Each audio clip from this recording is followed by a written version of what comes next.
Hello and welcome to another episode of television news videos. And this series is meant for students who are trying to put together a basic television news bulletin by covering stories in their neighborhoods. Okay? In today's session, we will try and analyze how, as a result of operating news values, certain types of news are covered by various media. Okay? So we will identify the sources that enable news channels to plan and execute news programs. Okay. Then third, we also will look at different types of news that are used by media. If you check any medium, news medium, the kind of news that actually is carried are basically emergencies, crimes, local government, national government, international news, planning and development.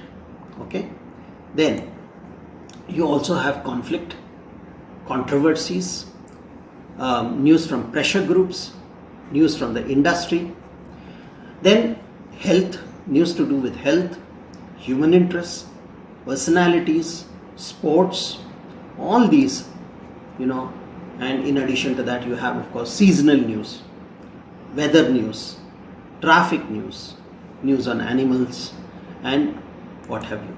Now, the first thing, when you open any newspaper or you look at any television news channel, you will find all these kind of items that feature in a television news bulletin. Now, how do we get that news? How does the journalist source the news? How does he get the information? Now, usually information has to be either observed by the journalist or they need to be sourced from somebody. So you need to have first, and when you say somebody, that somebody has to be your contact. So one very important thing, one important source of news is contacts. A journalist is worth the number of contacts that he or she has. Second, announcements that are made from time to time. Let's say, announcement of a press conference, announcement of a meeting, announcement of a product launch by an industry. All these are announcements. So, news comes from contacts, news information that, something is going to happen, important is happening, comes through announcements also. Then, news can also come when somebody reacts to some event that has taken place, someone important reacts to something. Let's say there is a budget and an opposition leader has commented on that. So there is a reaction also that is coming. Then you also have press releases, okay, very strong sources of news, okay, and then you have public statements that are issued from time to time by different, now you have Twitter and then what do you have? You have what you have. Prominent leaders, prominent people come on Twitter and they make statements. So statements which are made even on Twitter, you can classify them under public statements. Then you have leaders giving speeches. They address large numbers of people, especially during elections. Okay, so how leaders go out and seek mandate from the people, and they make some promises, and they also announce their programs, and they also criticize each other. All this is part of the speech, and the speeches are also part of news. Then you have publicized events, and this is something that has made television news and news in general very problematic, because there might be publicized events in the sense events that are already known. Events that can not just be held on a seasonal basis, on a yearly basis. That this event is going to take place. Ganesh Utsav, for example, that it is going to take place. But there are also second kind of news events that are taking place, which are called the pseudo events, where you have public relations people who understand news, who have worked in news organizations earlier, and they know what do we do to get the company into news, what do we do to get the politician into the news channels. So they have turned this into a fine art, and they say that there are certain ingredients of making news. So you create a certain situation and you put some masala into it, you create some events around that, and then you invite important people who always make controversial statements, and lo and behold, you have a news item, you have people covering this. Not really news, it's not spontaneous, it's not something, it's not an occurrence that is going to take place with or without the presence of cameras. But these kind of pseudo events actually take place only for the camera. If the media were not to be there, these events would completely be useful. They could even be postponed. So those happenings are not spontaneous happening. Okay, news is about spontaneous events, events that will take place whether the journalist is there or not there. But pseudo events are organized for coverage. Okay, so those are also coming in. Okay, then you can also get news by making telephone calls. Okay, you do rounds of fire brigade, police control and things like that. So you always get news from there. Then you have letters and complaints that are constantly coming into the news to the journalist and to the news channel or the editor. Then you have, so they might mention something that that you may not directly know because you don't have that many reporters, but you get a a letter or a complaint and you say this is a problem in this particular colony, it's very severe. Let's say there is one village that has not been getting clean water, the water is contaminated for the last 1 week, and then there are a lot of people going on the roads to in a procession to get pot full of water. So complaints can also be a very good source of news. Then you get invitations, of course. You say come, we have this particular thing going on. There's a football match that we are organizing as a charity match to help COVID victims and things like that. So you get invitations also. Then you also have briefings, and then you have notices. So all these events that we are talking about, these are routine events that take place on a regular basis. And there's a lot of theory that has been, lot of research that has been done, and many of the great commentators on media, they have said that the newspaper has to now, the newspaper or the news channel also, in fact more news channel, if they have to bring out a newspaper every day, if you have to similarly bring out a news bulletin every hour, you need to have certain routines. Some routines where the periodicity of the event and the periodicity of your news bulletin are matching. Let's take the case of newspapers. Every day there will be some suicide. Every day there will be some crime. Every day there is going to be some court case where somebody is going to be pronounced guilty or let off. So every day that there is going to be some sports event that is going to take place. Now these are routine events. You choose routine events to match the periodicity of the newspaper, they said. Similarly, events are taking place now to get into the news channels also. So how does any news publication or a news channel actually organize itself? Now this is what we say forward planning. The morning news bulletin, for example, is a result of forward planning. Since everything that is already known, press releases, announcements, invitations, you already have all of those. Plus, some event that has taken place in the night while you were asleep, some developments have taken place. Those have to be added and again announced in the morning. So the morning news is more or less about what has happened late night and any further developments on that. Foreign news, because you have a lot of events that are taking place in US and other places which are in a different time zone. So when we have the night, they have the day, and whatever events have taken, those also can come into morning news. So morning news consists of these kind of items. Now, because there is a certain routine which is necessary for, otherwise it would be impossible to bring out the newspaper or a television channel every hour or every day. So there have to be some routines, and the sources now know these routines. Sources know that they are dependent on us, and therefore there has been an emergence of what we call the news factories. There are a lot of news factories. What are these news factories? Now, when I said there were routines to match the routines of or the periodicity of a news bulletin or a newspaper, there are certain accepted ways, routine ways that you go about and cover the news, which means you will go to the control room, you will go to the courts, you will go to the fire engine or at least contact them. So these are called the news beats. So a beat system is essentially to cover routinized activities so that you will have some news or the other going into your bulletin or your newspaper. Now, these news beats have become news factories because the sources who are giving you news, the police that is giving you news, the collectorate or the commissionerate that is giving you news, they all know that you are dependent on them, and every day they can feature in your newspaper. Now, given your dependence on these sources know how to use you also. They will know how much news to give you and how much news not to give you also.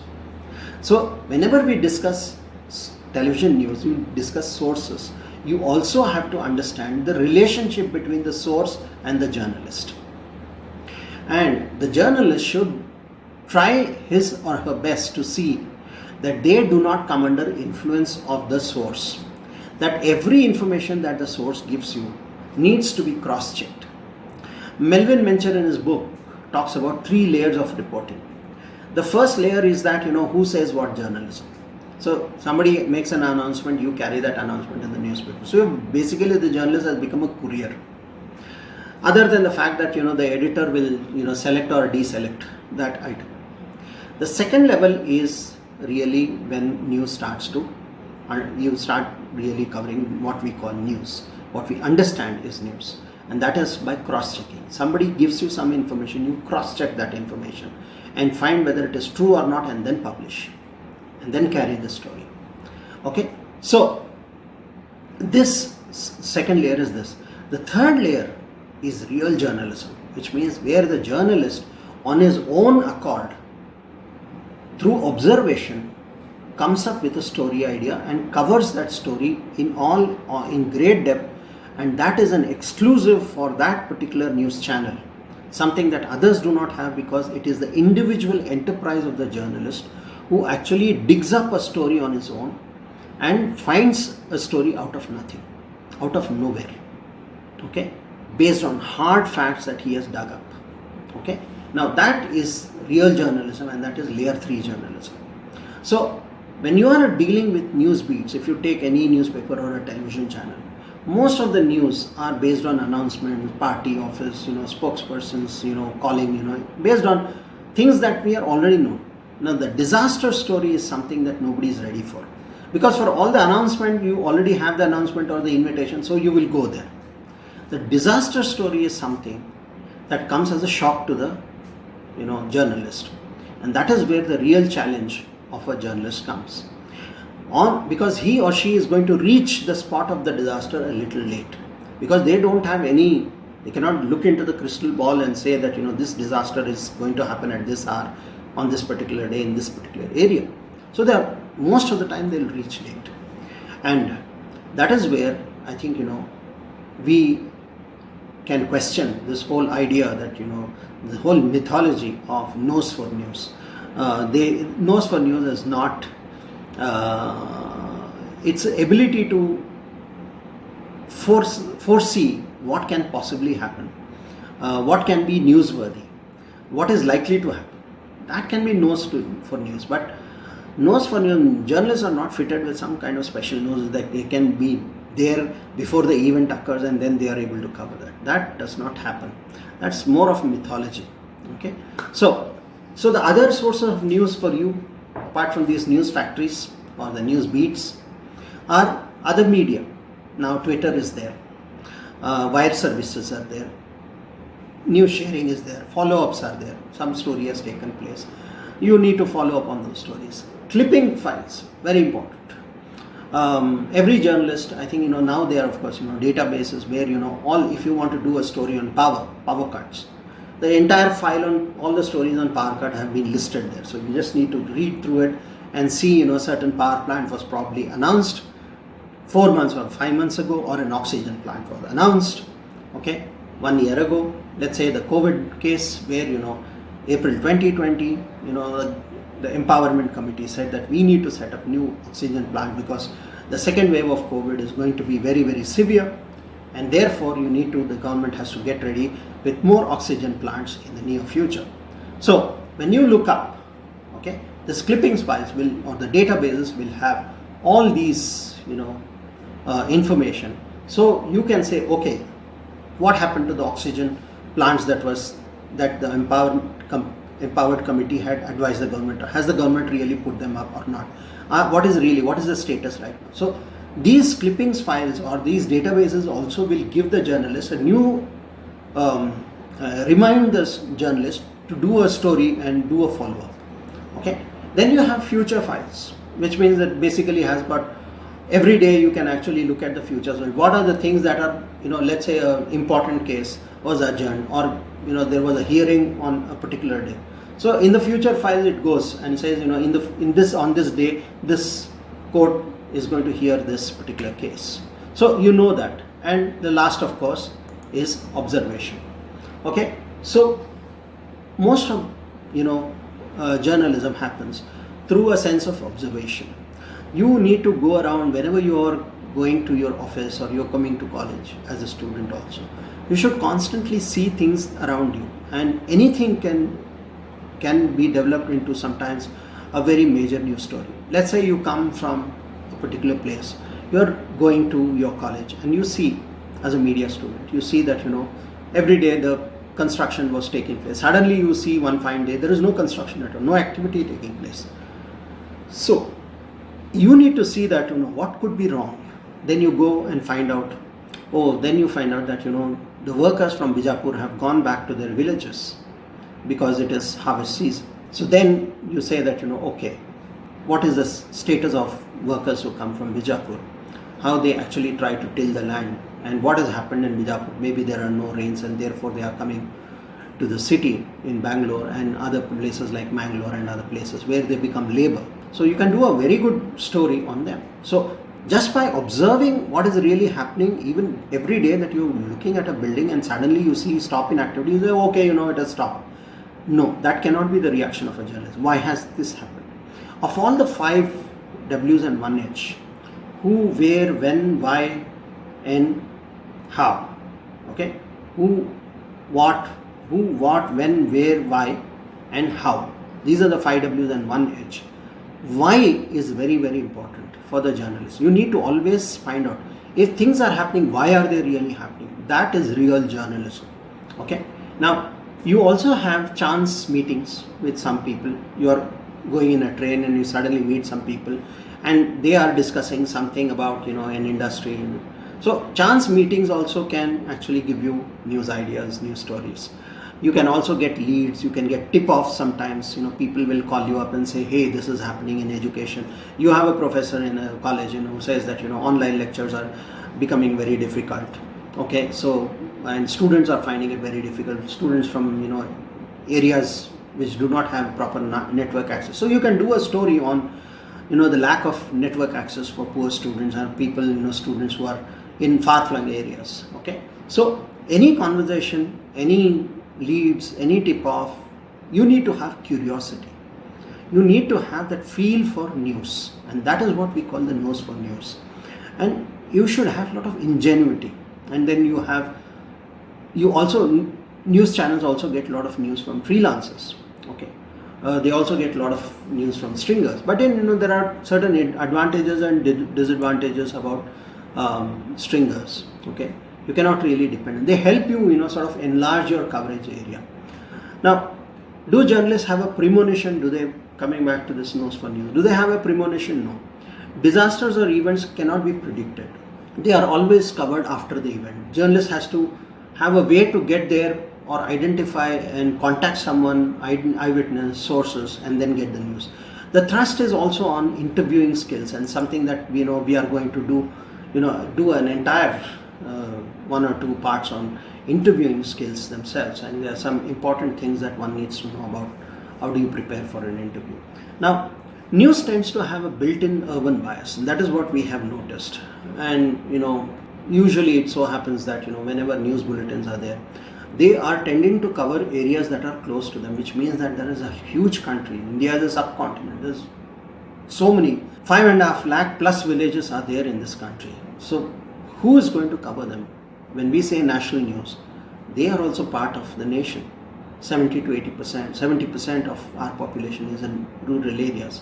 Now, just because the channel is working from district headquarters or let's say a city, what happens to the villages who are really covering? So there is a built-in bias, urban bias in news. Okay.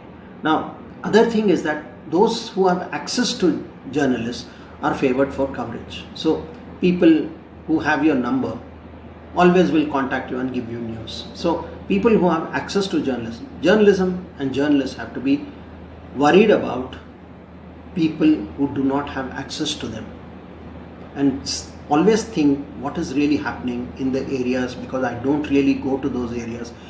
I don't have any contacts in this area, and people over there do not have way of contacting me, and therefore you should always be worried about that. Now, there is an overwhelmingly very low coverage of, I would say, grassroots in across news channels and news media in general. Now, these kind of biases are there. You should be conscious of these biases when you are approaching television news. Most of the publications also, if you really see, 80%, I would say, 75 to 80% of your newspapers, for example, are coming from 25, 26 metros of this country. Okay, so there is a very strong urban bias when your newspaper and your channels are coming from these areas.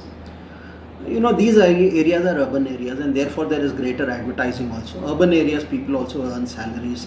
They also buy goods and services, and therefore there is a tendency to cover urban areas and urban people with higher incomes, disposable incomes, and people who actually spend. So news is very slowly but steadily becoming very, very urban oriented. Are we failing to cover the real India? That is something we need to really worry.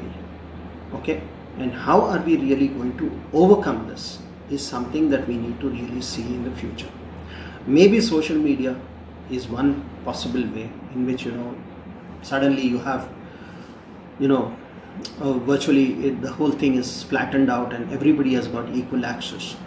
So still I would say that because of the digital divide in this country, I think a lot of things are happening in the world which we are not really covering, and that I would say is one of the biggest failures of not only television but newspapers and other medium also.